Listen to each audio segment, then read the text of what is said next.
So ito pala yung home position sensor niya, master, sa mechanical.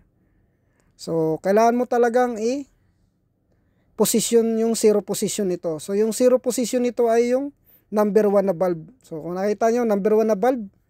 So yung ibabaw niya ay may stainless na plate. So yan yung dinidetect ng inductive proximity sensor na to.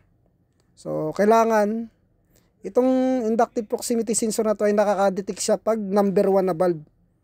So dito naman tayo sa encoder. So yung pagkakalibrate nito. So ang technique nito, yung coupling sa baba ay ilalak nyo na. Tapos itong sa ibabaw naman, yung lock niya ay naka-loose lang. Para pag ikotin nyo, so naikot nyo lang yung encoder mismo. Para makuha nyo yung zero position niya. Kasi pag nakuha nyo na yung zero position niya, so higpitan nyo na yung locks ng coupling.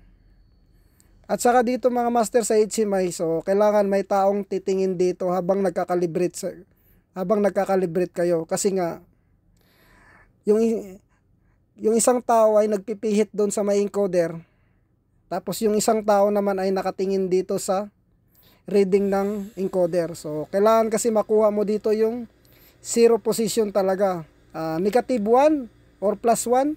So okay lang yun.